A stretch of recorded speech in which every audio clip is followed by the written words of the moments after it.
What's up, everybody? On today's video, we're going to be reviewing my 2020 Toyota Camry. I've had this thing for 4 or 5 months now, and I already don't like it. So I'm going to explain to you guys why I don't like this vehicle.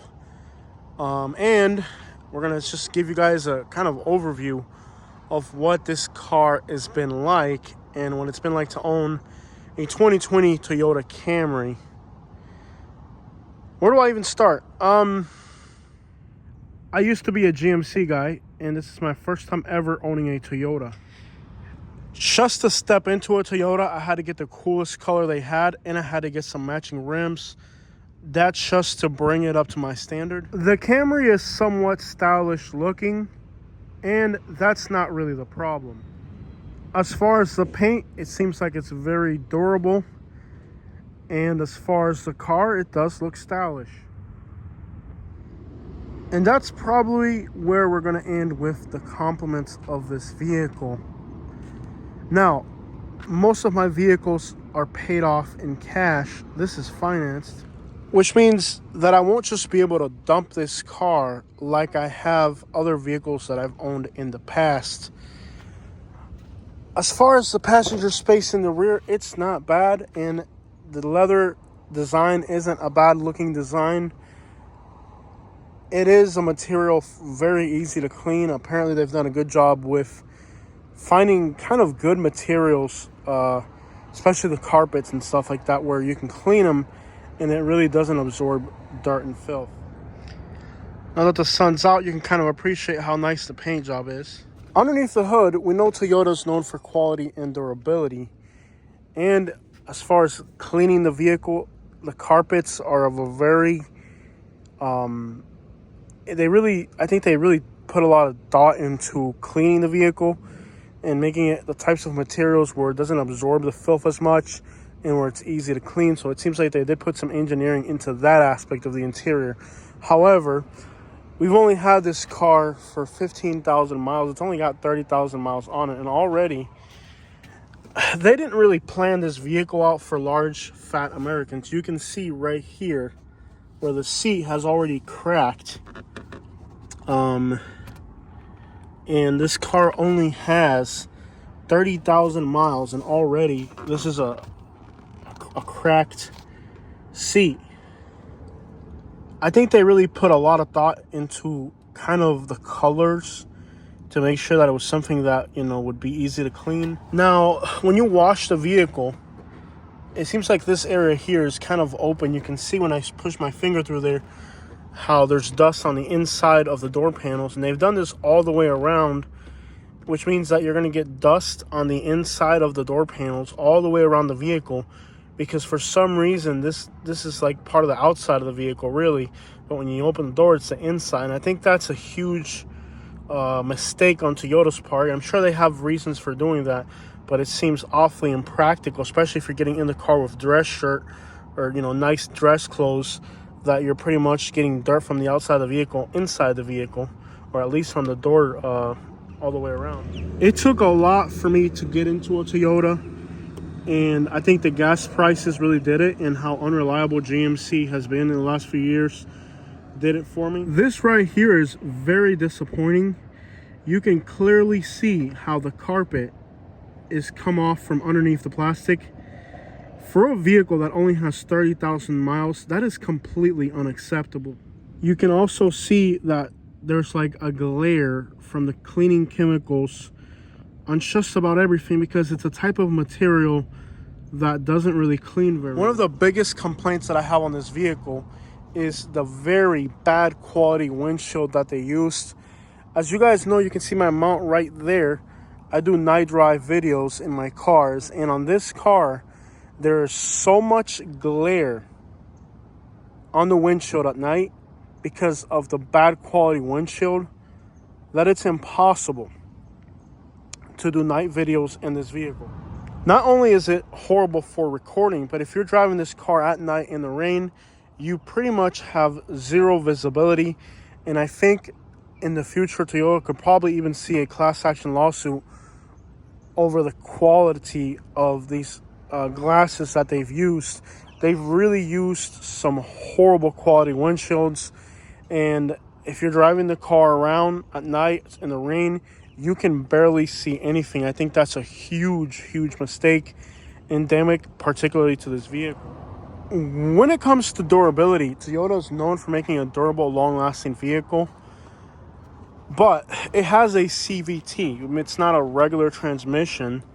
It's kind of a different type of transmission, and it doesn't really have a transmission like on a normal car. It's a totally different type of transmission, a type of transmission that kind of mimics a real transmission, because again, it's really not a real transmission. It does pick up pretty good if you step on it, and as you can see, there's a lot of plastic underneath here. As far as mechanical issues, I really haven't had any complaints at this moment. Toyota is known for their reliability, and I think when it comes to vehicle reliability, I really don't have too many concerns to voice. I mean, it's a Toyota. I think the biggest disappointment for me as an American customer isn't so much, it really isn't as much about the reliability of the vehicle. It's about the interior comfort, safety, and just all around. They didn't really think too much about the American customer. My back literally hurts from sitting in this car. I usually buy my cars cash, and this one was financed, so it won't be that easy for me to trade it out like I usually do with the rest of my vehicles, and that's a little disappointing. The sound system is weak. The seats are uncomfortable for an American.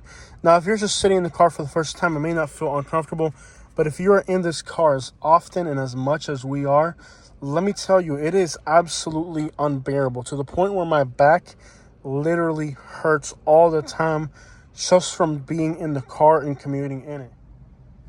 Like right now, the mirror's frosted up. I have no idea why, since the windows are open. Keeping the windshield clean is impossible, and the view outside of these windows, no matter how much you try to clean it, is always worse. Sometimes after trying to clean it, it actually gets even more unbearable. When you start the vehicle, when you start the vehicle, there's all types of noises from the engine. And for a car of 30,000 miles, I guess it's not really like a generally normal engine and transmission setup. It's kind of more modern or whatever. And you do get 40 miles to the gallon, but it doesn't sound like a regular engine. You do get 40 miles to the gallon, which is a lifesaver for me since I travel so much. And the reason I got this car was for the fuel efficiency. But considering how much my back hurts right now, I'm wondering if I made a mistake by buying this vehicle. It does have adaptive cruise control, which is very helpful in long commutes. And the entire infotainment center, I think it's horribly designed in that it does great things, but it takes a long time to get used to and to comprehend the technology. I just feel like Toyota didn't really put too much effort into, it has the features, but they're not integrated in a practical way. They're just there. You do have two chargers in here. You have one here and a cigarette lighter. I think they should have had two out in the open. Back to an American consumer, you cannot eat a sandwich while driving this vehicle. There's not enough space for it. It's almost downright dangerous. Sometimes I can put my fries on the door or something, but it's like, if you think about the way an American person uses a vehicle, they really didn't put too much thought into it. I think the seats are really not up to the test of American people. And already, even though we've only had this car for a little bit, the seats are starting to kind of they're disformed already, and it hurts to sit on them. And this is only with 31,000 miles, and you're already feeling uncomfortable. Also, the design of this back here catches my eyes all the time. It's a very awkward how the backrest is kind of V-shaped. It's an abnormality of design, I think, and it just feels really awkward to look at the headrest. And for a car that's this expensive, I feel like that seat in the front should also be electric, and it's not. Also, one of the most horrendous things about this vehicle is if you drop your cell phone, if you have the misfortune to drop your cell phone between the seats, you cannot recover the cell phone unless you get out of the vehicle. And again, there's nowhere to put anything. Once you have 2 drinks here, you can have 1 phone up here, but the passenger can't reach it because the drinks are in the way. You can't really put anything there that in any practical way. If you put a phone on your door, it's going to fall. So literally, if you're in this vehicle, there's almost nowhere practical to put a cell phone. There's this thing up here, but overall, there's like nowhere practical to put a phone in this car. And it creates kind of, I think, like a safety concern, because you're going to have phones inside a car. I mean, you're not going to lift it and put them in here, because then the driver can't access it safely while driving it. And I feel like it's a huge error on the part of Toyota that there's no real practical way of having a cell phone anywhere in this vehicle. It's and again, if you drop your phone underneath the seat, the only way you're going to recover the phone, because there's literally no space or way of getting down there. And I think they designed the bottom so that it's really easy to clean. There's a lot of space to clean. They made it easy to clean and stick a vacuum underneath there. But if you have the misfortune, like we've had it's probably happened to us 10 times since we've got this vehicle. If you drop your phone, you have to get out of the vehicle. You have to move the seat all the way back and then crawl underneath there with the door open. You can't do it from the interior of the vehicle to recover your phone. And let's say you just have your phone on your lap, because there's nowhere to put it in here. Especially if you have 2 drinks in here. If you're traveling or something, you're probably going to have drinks in here. I just feel like they really failed to really comprehend how the American user was going to use this vehicle. And if you drop your phone down there, you're never going to recover. Another thing is the placement of these lights is horrendously bad. If you're driving this vehicle, now in the daytime you can see it, but at night, they're kind of inside of this well here, where you would expect, if you're driving, you're touching around and you're trying to turn these lights on, and you can't really like just feel for these lights. You almost have to look, and I feel like these lights, these buttons here, it should have just been where you can press the actual light, or the button should have been closer to the light, not so far away from it, because turning on these lights is a nightmare if you're driving, or even if you're not driving, if it's at night, you feel around and you won't feel where the button's at.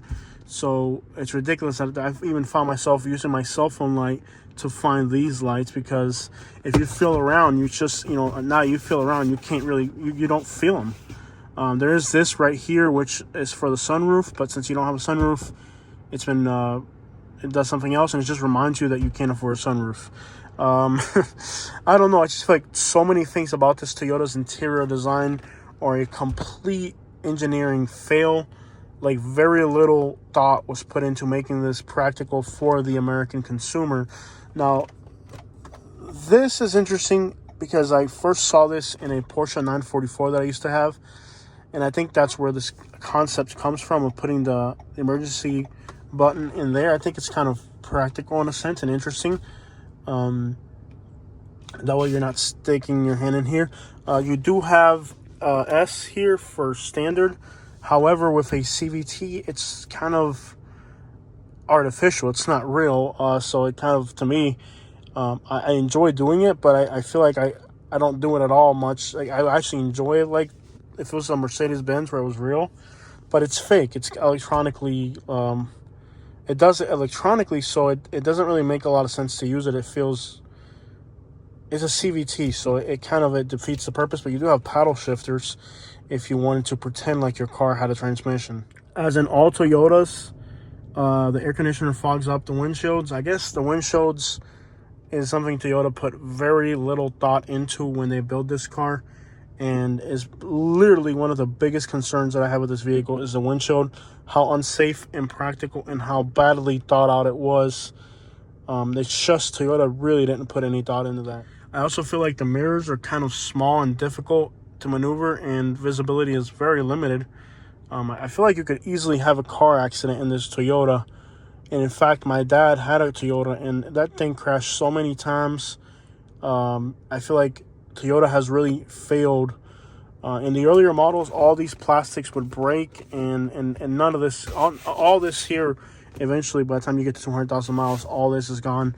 I think my dad had to change the seats twice on his Corolla, and my dad's a tiny guy compared to me, so even for a tiny person, Toyota's just really, they do, the car does have reliability mechanically, but when it comes to like cosmetic and comfort and stuff like that, they really do cut a lot of corners. And people think Toyota doesn't cut corners, but really, this car to me feels very substandard for the type of vehicle that I like having. And I almost feel, instead of feeling happy, I feel really disappointed that I'm going to be stuck with this car for the next 6 years. And when I buy a car new and you get a car payment, you're thinking you're going to pay it off, but I don't see me paying this thing off. The infotainment center is confusing at best, impractical. You can't use the map unless you're linked into the app on the phone, which is normal. I think my Chevy had that problem too. I would probably almost want to switch to a Mercedes-Benz or something else. I really feel like this car has disappointed me as far as just practicality is probably the right word. It's just a very impractically built car. Even with that Toyota that I used to have, it felt, not Toyota, but the GMC truck that I bought, it felt like that was really more practical and more well thought out. I've been on a lot of newer cars and they're just better thought out than this. You can see that their Camry floor mats are already bent. They're bent. And they put their logo. Can't believe you would put your company name, your branding on something that's a piece of crap. You can see the carpet's bent and it's coming out from underneath the plastic there. I can't believe that's happening in a new vehicle. So while they are known for reliability, as far as like the actual interior design of this car, in practicality, it's a huge failure. And I'm really disappointed that the seats have cracked. The carpets are coming out on a vehicle that's only got 31,000 miles. So if you're a Toyota fan, I have a list of things that are wrong, impractical, and horribly designed in this vehicle. And one of the other things, it's almost like they don't really design or care to design these vehicles at all. If you have your window down on a hot day and you touch this chrome piece right here, it will literally give you like third-degree burns. It's a very badly designed vehicle. Also, if you're trying to, the buttons for the child lock on that side are up here, but you can't feel to know where they are. You almost have to look, and if you have to close, your child lock in an emergency or something, or you don't really realize, you didn't turn it on, it seems like you have to look for it, and that in itself is a huge failure. So I feel like, despite all the sensors that they put in the bumpers and all the technology they put into the adaptive cruise control, which is, by the way, the crap. I love this adaptive cruise control. It's probably the only feature in this vehicle that I'm really pleased with, is the adaptive cruise control. But overall, there's a lot of disappointments with this Toyota Camry. Overall quality of the interior, just impracticality of how it's designed, and a lot of stuff. It really feels like they could have done better, and I'm really disappointed at all that. As far as driving it, it is very zippy. It zips around pretty good. It drives pretty easily. When you drive it really aggressively, though, after you let off the gas, like the suspension has like a really hard wobble to it, and it almost feels like it's in limp mode after you drive it aggressively. Like if you were driving aggressively, once you stop driving aggressively, like the suspension or the transmission feels like it's still trying to compensate for that type of driving, and it gets stuck into like what I would call almost a limp mode. Other than that, you guys have noticed comments on the videos from the GoPro. The GoPro's on the hood right now, and I've had comments from people thinking that my engine has a problem because it ticks when it starts, and it's actually, that's just the way it is. It's not really a real engine tick. It's only got 31,000 miles, and the dealership services it. By the way, another thing about the dealership is they promise you that they'll give you car washes for life. Most Toyota dealerships here in Florida, their car wash for life is garbage. Sometimes even after their car wash for life, you'll still have these things left over, so it's not a real car wash.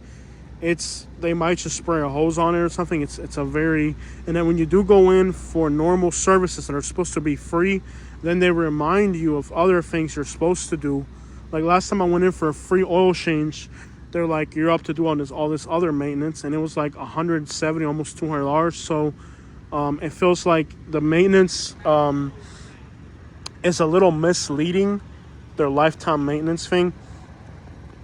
Overall, it doesn't look bad, but I want to go back to a GM or to a Benz. You guys know that I bought a brand new Chevy truck, and that was a huge disappointment too. But I feel like with a Toyota, when I bought a Toyota, I went for, reliability and stuff like that. I would have almost expected that with their brand reputation, they wouldn't be having the carpet pop out at 30,000 miles. It's just, there's too much bad design into this vehicle and very little consideration into practicality for the American user. So I don't see me keeping this car for too long. The first chance I get to hop out of it, I'm going to hop out of it. I'm thinking maybe a Mercedes-Benz, or just maybe hopping up into something more expensive like perhaps a Bentley or something. I don't know. But definitely this is a disappointment. All right, guys, so I'm going to finish my drive around videos. That is my review of this vehicle. I think for the most part, it's a huge disappointment to me. I had really higher expectations, but when you hop into a car that you owe $30,000 on and your back hurts from it, you're going to feel disappointed. I can't really get out of this vehicle right away, but I look forward to being able to get out of this vehicle soon. Look, if you're an old lady and you weigh 98 pounds and you really just don't go too far, it might work for you. But for an obese American who spends 4 to 6 hours a day in a car, this is just too uncomfortable, too impractical. And the only thing that makes me want to deal with all those discomforts is the fact it gets 40 miles to the gallon. And that it's saving me a lot of money, but if it's going to leave me in a wheelchair, then it's questionable how practical it is to save all that money. So that's kind of quite the conundrum, is you are still getting 40 miles to the gallon. Does that make up for all the discomfort? But at the same thing, what is the resale of this vehicle going to be with all the interior plastics gone, the crap carpet coming out, seats cracked? What is this vehicle really going to be worth?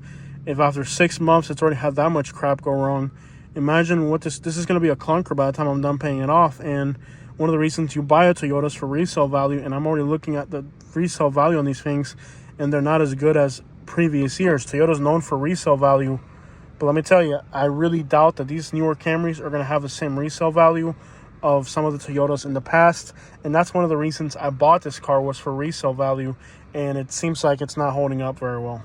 So I would consider this Toyota Camry a huge disappointment, and I'm going to have to find something that suits my needs better in the future. I'm very discontent, and I think that these Japanese people that are designing these vehicles have no idea how these cars are being used in America. They're really not spending a lot of money on actual real life use of this vehicle.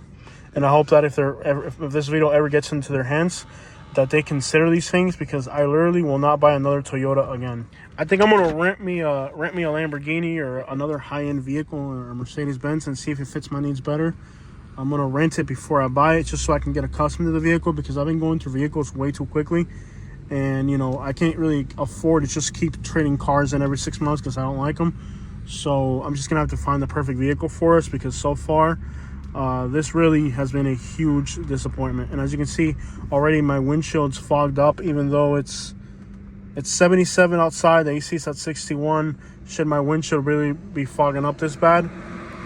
Total garbage. I mean, there's just a lot of disappointments with the practicality of this vehicle. Horribly designed. One good feature about this car is that it has a brake warning, where if you're driving and it thinks you need to brake, like if there's a car and you're coming up on it too fast, like it'll light up orange and it'll say brake, brake, brake, if it knows like you're gonna crash. So there have been a few times where a few safety features that are kind of integrated with the vehicle, where the vehicle's like almost stopped by itself. So it does have some pretty good safety features integrated that are useful. Again, my biggest complaint with this car is just how they didn't really think about who would be using it and how in the United States market.